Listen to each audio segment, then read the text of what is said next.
Good morning, children. Let us begin this morning's class with a topic in statistics. Okay, we have completed the measures of central tendencies, mean, median, and mode. Yes.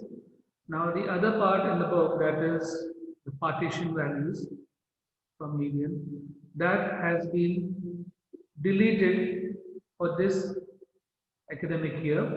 The portion has been deleted. Okay, so the measures of central tendency is complete. So we move on to the next chapter.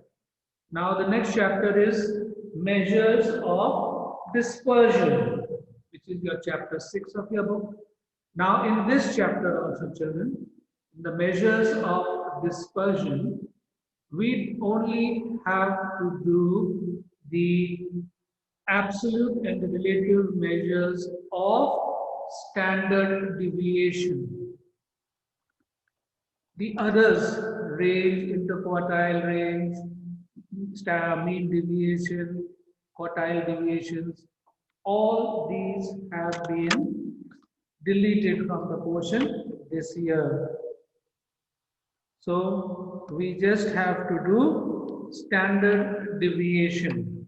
So the rest of the topics which are in the book are not for the portion for this year in the revised economic portion that we have from the board. These other topics have been deleted.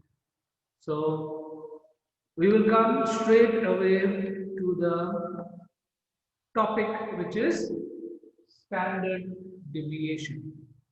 Now children, averages like mean, median and mode, they normally condense the series into a single figure, is it not?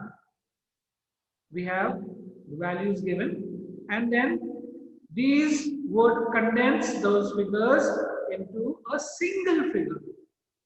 And these measures, they would normally form an average.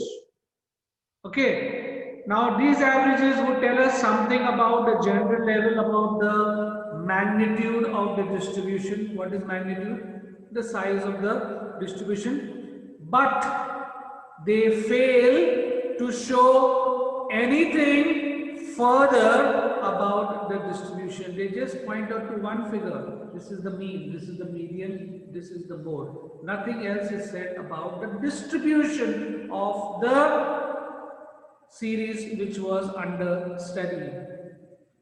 And the measures of central tendencies which we done are sometimes not fully representative of the data. They don't represent the data in its full totality. They just give us a value. Okay, and that value is a single figure. We have done it, we know it is. Find the mean, we get an answer. That is just one value. Now, out of all those values, that one value is the mean or the median or the word. So it is only, it condenses the series into a single figure.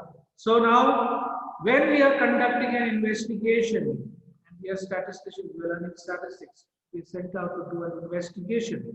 Not only we want to know the average, which of course we want to know, but we also want to know how the series are actually composed. What is the making of the series?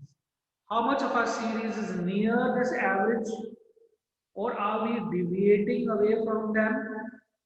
So this topic which we are learning is dispersion. What is the meaning of dispersion? Scatter. Dispersion simply means scatter or a spread. So in this, what are we going to study, children? If let's say we have a particular value from our series, how many values are below that value and how many values are above that value? This is what we want to study. We have the value, true enough. We know that the mean is, let's say, 25 of that series. Now, how many values are less than 25? How many values are more than 25? This is what we want to know. we want to know how the series is actually composed. Is that the real representation what we have found out? So in this chapter, we are going to learn the scatter, disperse, disperse. If the farmer takes the seed in his hand, he disperses the seed into the field, scatters the seeds into the field. Here in this chapter, we are going to learn about dispersion. There are many ways of doing that, but unfortunately, those topics have been deleted, like range, interquartile range, quartile deviations, mean deviations.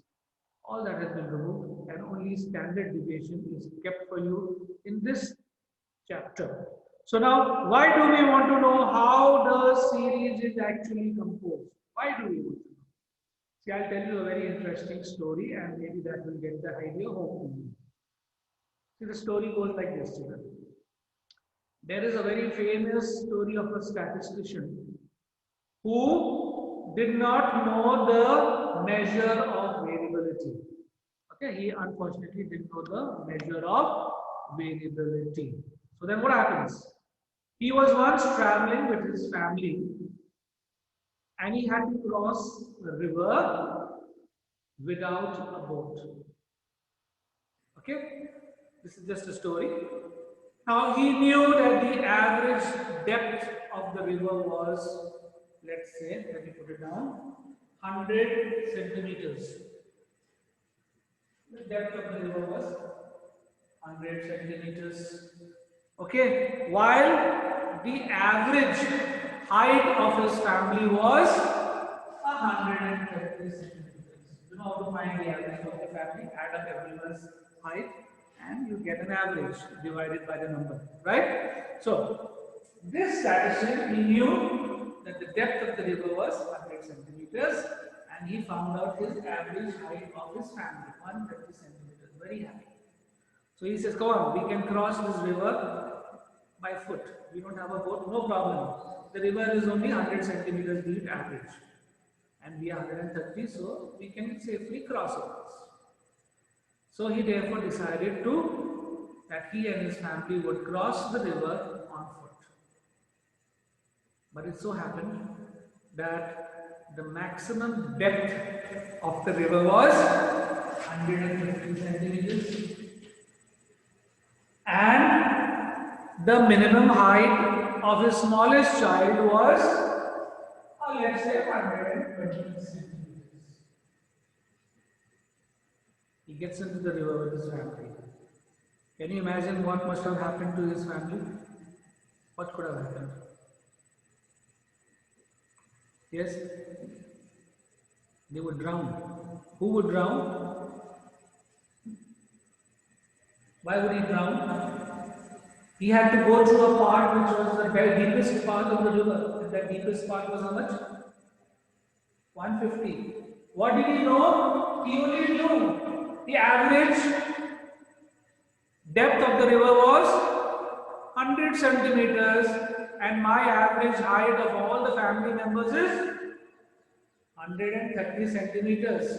So I am 30 centimeters more than the average of the depth of the river. Let us cross it by foot because he did not have a boat. I said that in the start.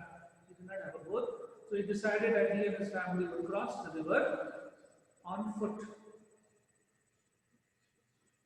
Now what he didn't know, this 100 centimeters is only a representative figure of that, all the heights, right? You know how to find an average, no? Father's height, mother's height, first child, second child, third child. We take all the heights and add them up and divide it by 5 and we get an average. That is how we find average. No? Now he did not realize that the river also is not the same throughout, 100 centimeters throughout. There would be parts of the river where they would be very, very shallow and there would be parts of the river which is very, very deep. But the average was 100 centimeters. So the deepest part was 150 centimeters and the height of his smallest child was only 120 centimeters. Do you think that child would have made it across? No. So that is why we say it is very important for an investigation not only to know the average but also how the series is actually composed.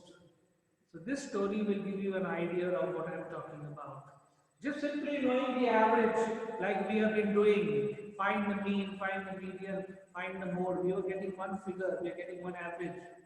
Okay, is not sufficient. We must know how that particular series is composed of. I can give you another example. Now, if we say in a country, the average income or wealth of the people is very high. We give a statement. The average income of this country is very high. Yet, there may be a great disparity in its distribution among the people. Okay? Majority of the people may be below the poverty line. So there is a need to measure the variation. If we give a figure, like I said, we must know how much values or how many values are below that figure, how many values are above that figure. So to measure variation, dispersion and express it in a series, in a single series or a single figure is what we are going to learn in this chapter called dispersion.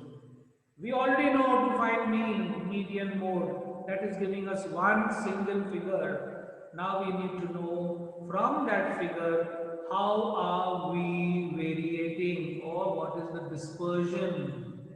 What is the rate of dispersion from that figure. And this is what we would be studying in this chapter. So now children, we come to the topic standard deviation. The main topic, standard deviation. That was an introduction I gave you. Now, the concept of the standard deviation was introduced by Karl Pearson in the year 1893, and it is the most common or commonly used measure of dispersion. It is the most commonly used measure of dispersion because it satisfies most of the properties which is laid down for an ideal measure of dispersion. Okay, so by definition, you have it in your book as well. By definition, you have standard deviation. What is standard deviation? If you don't have, you can write down the definition. Standard deviation, write down, is the square root. Standard deviation is the square root of the arithmetic average of the square of the deviations, square root of the arithmetic average of the squares of the deviations measured from mean. And standard deviation is also known as the root mean square deviation. It is also known as the root mean square deviation. Why? Because it is the square root of the mean of the square deviation which we calculate from the arithmetic mean. Definitions normally put us into a confusion. Don't panic. It is simple. When we have done something on the board, then you will understand the definition in a much more better way. Now, the term standard deviation is represented by a Greek symbol which is called sigma. So sigma represents the value, or sigma represents standard deviation. So standard deviation is denoted by the Greek symbol, which is sigma. And like we said, we have to study them in the three series, in the individual, discrete, and in the continuous series. Let us go straight away. Calculation of the standard deviation in the individual series. In the individual series, the formula is standard deviation is equal to sigma x squared upon m under root. Okay. Now let us take, children, in this we will only do two methods. One is the actual mean method and one will take a direct method. We will not take assumed mean method and we will not take what you call step deviation method. We will just stick to two of these methods. That is the actual mean method and the direct method. Now let us go. The question would read, calculate the standard deviation from the following data. And the data given is, let's say, the values given are 25, 50, 45, 30, 70, 42, 36, 48, 34, and 60. Find the standard or calculate the standard deviation of the following data. First and foremost, children, we must calculate the mean of these observations. Now, how do we calculate mean? See, while we are studying standard deviation, we are doing a revision of mean as well. This is a individual series. What is the formula for a mean? Mean is equal to sigma x upon n. Sigma x means add them up. What is this?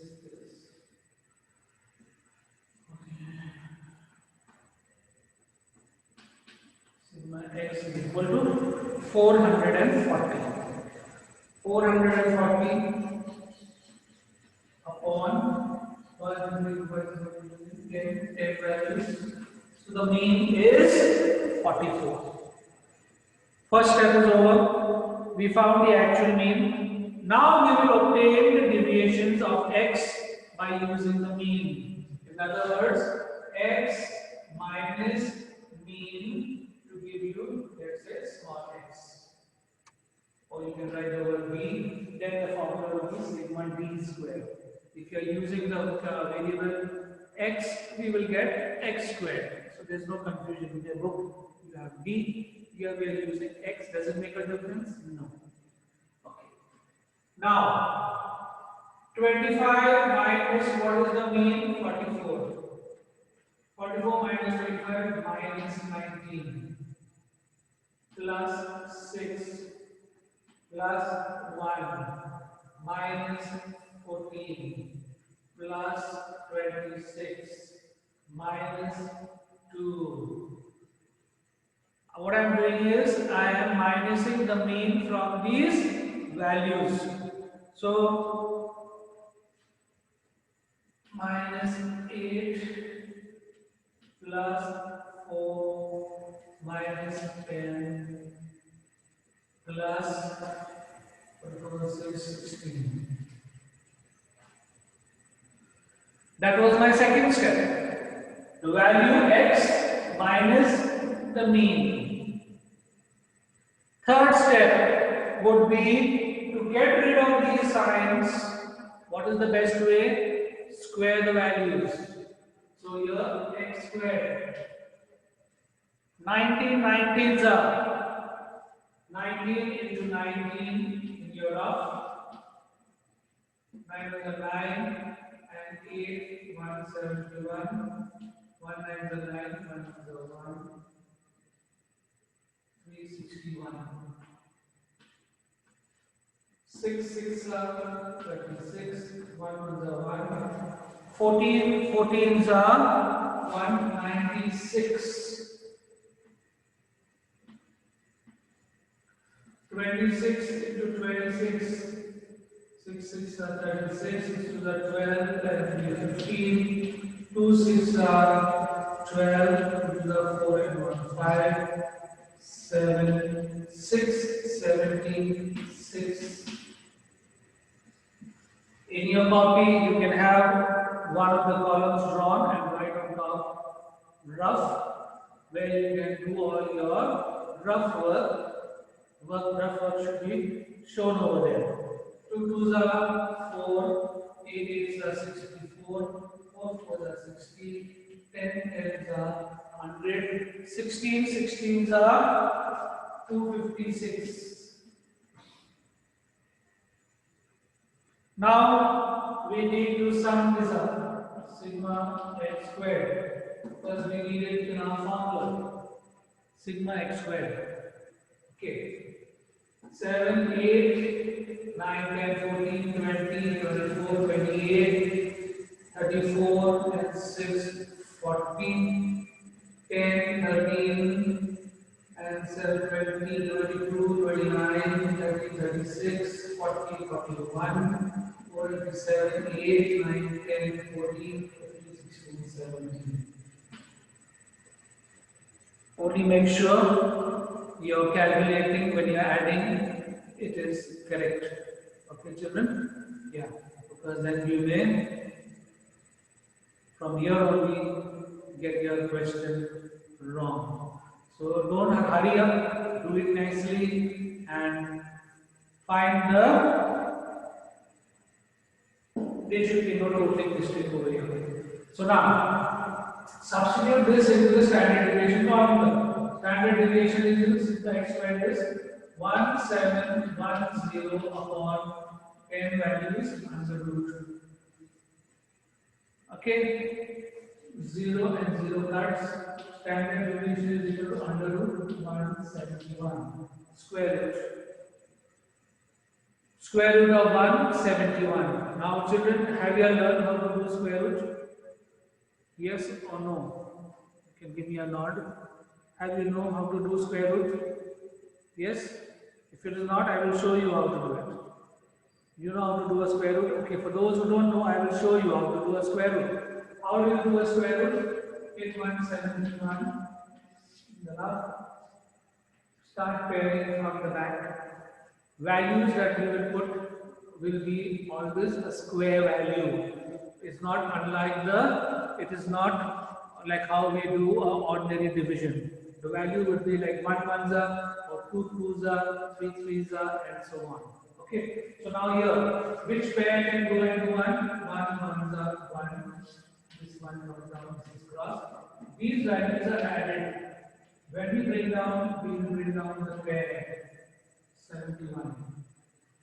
Now with 71 and we have 2 there, what would be the value that can go with this? 3. We have to take a pair of 3. 3 3 is 9, 2 is 6. 2. And this up, we have 26. Can 26 go to 2? No, put a point. And bring down 2 zeros. Because remember, whenever we bring down, we will bring down in pairs. So we bring down 2 zeros. If anything, if I put a pair of 1, if I 266, ones up, it will be 261. Can it go into this? No. If I put a 0 and bring down another pair of 2 zeros. So I have a 0 here. Now with this 0, what will I have? A pair of, let's say, 7. 7 7 are 49, 7 6 are 42, 34, 7 2 are 14 and 4 18. So we have a pair of 7. Work in 2 places and leave it. Standard deviation is equal to 13.07.